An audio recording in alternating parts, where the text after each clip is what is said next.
भारत के इतिहास में ऐसे कई महापुरुष हुए हैं जिन्होंने अपनी शिक्षा और ज्ञान के प्रकाश से पूरी दुनिया को रोशन किया है। लेकिन ऐसे बहुत कम लोग हुए हैं जो एक साथ दर्शन और शिक्षण के उच्चतम बिंदु पर पहुंच करके राजनीति के शीर्षस्थ पद पर भी आसीन हुए हैं और अपनी गौरवशाली उपस्थिति से शिक्षण परंपरा और राजनीति परंपरा दोनों को एक नया आयाम दिए हैं।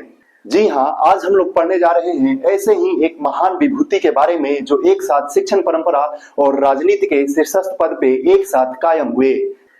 जी हाँ, हम लोग पढ़ने जा रहे हैं डॉक्टर सर्वपल्ली राधाकृष्णन के बारे में, जो भारत के पहले उपराष्ट्रपति, द्वितीय राष्ट्रपति और भारत के पहले भारत रत्न प्राप्तकर्ता थे। आइए हम लोग जानते हैं डॉक्टर सर्वपल्ली राधाकृष्णन के बारे में, जिनके जन्म दिवस के उपलक्ष्य में टीचर्स डे यानी भारत में शिक्षक दिवस मनाया जाता है। तो सर्वप्रथम हम लोग ये देखते हैं उनके जीवन परिचय के बारे में। तो डॉक्टर सर्वपल्ली राधाकृष्णन का जन्म हुआ था दोस्तों 5 सितंबर 1888 में तिरुत्तनी, तमिलनाडु में।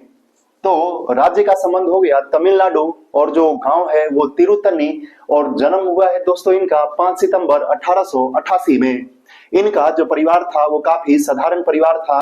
इनके पिताजी इनको तेलुगु और संस्कृत पढ़ने के लिए मद्रास के एक स्कूल में इनका नामांकन कराया, लेकिन डॉक्टर सर्वपल्ली राधाकृष्णन जी का जो झुकाव था ये दर्शन के प्रति था और इन्होंने दर्शन की पढ़ाई वहां से प्रारंभ की। सिर्फ न एक दार्शनिक बल्कि दार्शनिक के साथ साथ शिक्षक, लेखक और अंततः राजनेता भी बने।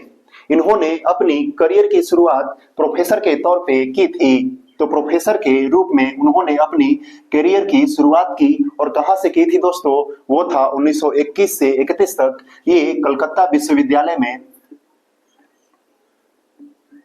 प्रोफेसर थे। और प्रोफेसर किस चीज के थे, तो दर्शन शास्त्र के, वहां पे ये पढ़ाई कराते थे। तो दर्शन शास्त्र के प्रोफेसर के रूप में कलकत्ता विश्वविद्यालय में इन्होंने 1921 से 31 तक वहां पे प्रोफेसर का कार्य किया था। इन्होंने जो भारतीय दर्शन में जो अद्वैत वेदांत है, अद्वैत वेदांत के वे महान व्याख्याता रहे हैं और अद्वैत वेदांत को इन्होंने वैज्ञानिक रूप में प्रस्तुत किया। यदि आपसे पूछे कि अद्वैत वेदांत को वैज्ञानिक रूप में प्रस्तुत करने वाले विद्वान का नाम बताइए, तो वो हो जाएंगे डॉक्टर सर्वपल्ली राधाकृष्णन। हम लोग जब बड़े यूनिवर्सिटी का नाम लेते हैं तो उसमें ऑक्सफोर्ड और कैम्ब्रिज यूनिवर्सिटी का नाम काफी प्रमुखता से लिया जाता है। वहां पे जो पढ़ने वाले विद्यार्थी हैं वे काफी गर्व से कहते हैं कि हम ऑक्सफोर्ड यूनिवर्सिटी से या कैम्ब्रिज यूनिवर्सिटी से पढ़े हुए हैं। तो आप कल्पना करिए कि एक व्यक्ति जो ऑक्सफोर्ड यूनिवर्सिटी या कैम्ब्रिज यूनिवर्सिटी में जाके पढ़ाता है तो उसकी जो ख्याति है या गरिमा है, जो शैक्षणिक उपलब्धि है, वो कितना महान रहा होगा। तो 1932 से 1952 तक ऑक्सफोर्ड यूनिवर्सिटी में प्रोफेसर के तौर पे डॉक्टर सर्वपल्ली राधाकृष्णन जी काम किए और वहां भी वो दर्शन शास्त्र की पढ़ाई कराते थे। तो आपको दो बात यहाँ याद रखना है कि कलकत्ता विश्वविद्यालय और ऑक्सफोर्ड यूनिवर्सिटी में इन्होंने दर्शन शास्त्र के प्रोफेसर के रूप में काम किया था। उसके बाद राधाकृष्णन जी के द्वारा बहुत सारी पुस्तकें लिखी गई, लेकिन यहाँ पे हम कुछ ही पुस्तकों को लिखे जो कि एग्जाम के दृष्टिकोण से काफी महत्वपूर्ण है और बार बार एग्जाम में इनकी उपस्थिति हम लोग को देखने को मिलती है।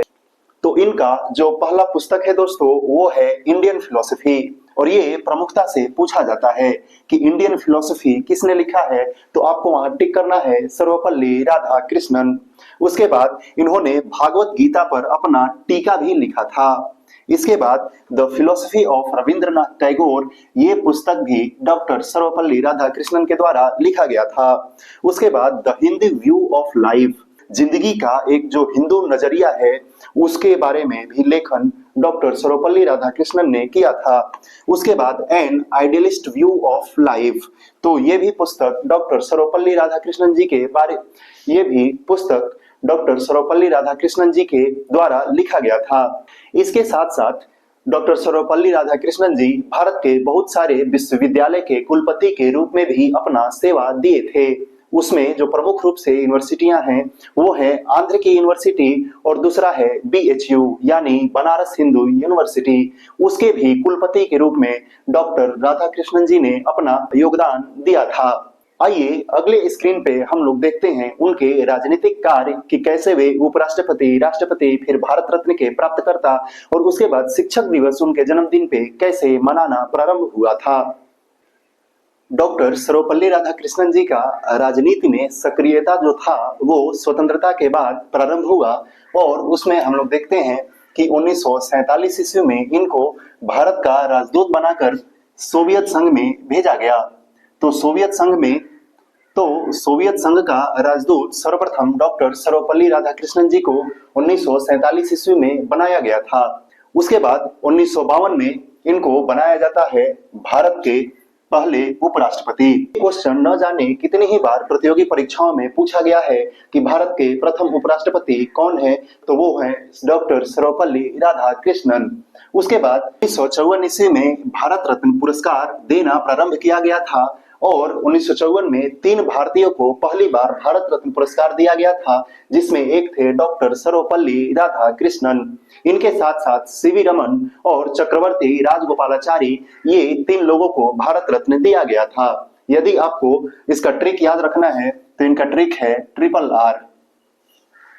पहला आर से राधाकृष्णन, दूसरा आर से सीवी रमन और तीसरा आर से चक्रवर्ती राजगोपालाचारी।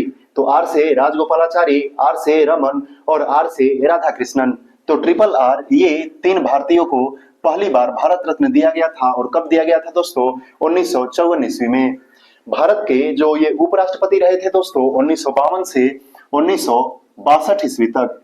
तो ये भी आपको ध्यान में रखना है कि 10 साल तक, मतलब 1952 से 1962 तक ये भारत के पहले उपराष्ट्रपति रहे थे। उसके बाद 1962 में जैसे ये उपराष्ट्रपति का इनका जो कार्यकाल समाप्त होता है, उसके बाद 1962 में इनको भारत के द्वितीय राष्ट्रपति बना दिया जाता है और ये राष्ट्रपति के पद पे रहते हैं 1967 ईस्वी तक। 1967 ईस्वी के बाद ये राजनीति से संन्यास ले लेते हैं और अपना पूरा जीवन जो दर्शन है या शिक्षण व्यवस्था है तो वो समर्पित कर देते हैं। इसके बाद इनके जो विद्यार्थी थे या इनके करीबी जो लोग थे, इनके जो जन्म दिवस है उसको मनाने की इनसे रिक्वेस्ट किया कि आपका जन्मदिन मनाना है। तो राधाकृष्णन जी ने कहा कि यदि आप मेरा जन्मदिन मनाना ही चाह रहे हैं तो इसको एक शिक्षक दिवस के रूप में सेलिब्रेट किया जाए। तभी से 5 सितंबर 1962, मतलब जब वे भारत के राष्ट्रपति थे, उसके बाद जो पहली बार शिक्षक दिवस मनाया गया दोस्तों, तो 5 सितंबर 1962 में शिक्षक दिवस मनाना प्रारंभ हुआ था। तो ये क्वेश्चन यदि आपसे पूछ ले कि शिक्षक दिवस किस वर्ष से मनाना प्रारंभ किया गया था, तो ये मनाना प्रारंभ किया गया था दोस्तों 5 सितंबर 1962 से। ये क्वेश्चन काफी इंपॉर्टेंट है, इसीलिए आप इसको ध्यान में रखिएगा। इसके बाद ये भारत रत्न प्राप्त करने वाले पहले उपराष्ट्रपति बने, ये आपको यहाँ पे हम समझा दिए हैं। उसके बाद इसके साथ साथ इनको दार्शनिक राष्ट्रपति के नाम से भी जाना जाता है। अब दार्शनिक राष्ट्रपति इनको क्यों कहा जाता है या इनका उपनाम दार्शनिक राष्ट्रपति क्यों दिया गया, आपको काफी अच्छे से समझ में आया होगा। क्योंकि दर्शन में इनकी जो रुचि थी या दर्शन के लिए इनका जो डेडिकेशन था, उसी को देखते हुए इनको दार्शनिक राष्ट्रपति कहा गया था। इसके बाद शिक्षा के क्षेत्र में एक पुरस्कार दिया जाता है दोस्तों, जो डॉक्टर सर्वपल्ली राधाकृष्णन के नाम से है। तो पुरस्कार का नाम है डॉक्टर सर्वपल्ली राधाकृष्णन पुरस्कार। तो डॉक्टर सर्वपल्ली राधाकृष्णन पुरस्कार ये शिक्षण क्षेत्र से संबंधित है और डॉक्टर सर्वपल्ली राधाकृष्णन जी ने न सिर्फ शिक्षक, न सिर्फ विद्यार्थी, बल्कि शिक्षा भी कैसी होना चाहिए, ये तीनों आयामों पे इन्होंने अपनी बात मुखरता से रखे थे। जिसमें हम लोग ये 2 पॉइंट देख लेते हैं, जिससे एग्जाम में डायरेक्टली इनका स्टेटमेंट दे दिया जाता है और उसमें 3-4 ऑप्शन दे दिया जाता है। तो आपको ये जो दोनों स्टेटमेंट है वो भी ध्यान में रखना है। इनका जो पहला स्टेटमेंट है दोस्तों वो है कि सच्चा शिक्षक वह है जो हमें अपने भीतर झांकने की प्रेरणा दे। मतलब इंट्रोस्पेक्शन की जो भावना है वो एक शिक्षक को डेवलप करना चाहिए। ये जो कथन है ये डॉक्टर सर्वपल्ली राधाकृष्णन जी का है। उसके बाद इन्होंने कहा था कि शिक्षा का उद्देश्य केवल डिग्री प्राप्त करना नहीं है, बल्कि अच्छा इंसान बनाना है। यदि आपको जब ये स्टेटमेंट दिया जाता है, उस स्टेटमेंट के नीचे आपको 4 विकल्प दे दिया जाता है, जिसमें पहला विकल्प रहेगा रविंद्रनाथ टैगोर का, दूसरा विवेकानंद जी का, तीसरा महात्मा गांधी का और चौथा सर्वपल्ली राधाकृष्णन जी का। तो यदि आपको ये स्टेटमेंट मिले तो आपको देखना है कि वो डॉक्टर सर्वपल्ली राधाकृष्णन जी के द्वारा कहा गया था। डॉक्टर सर्वपल्ली राधाकृष्णन जी सिर्फ एक महान राष्ट्रपति या शिक्षक नहीं बल्कि भारतीय शिक्षा परंपरा के वो प्रतीक थे जो ये बताती है कि ज्ञान ही सच्चा प्रकाश है, यानी knowledge is true light. I hope कि आपको ये वीडियो पसंद आया होगा। यदि आप इस वीडियो को पसंद कर रहे हैं तो इस वीडियो को लाइक करिए, चैनल को सब्सक्राइब करिए और अपने तमाम दोस्तों के साथ शेयर करिए। Thank you for watching this video. धन्यवाद।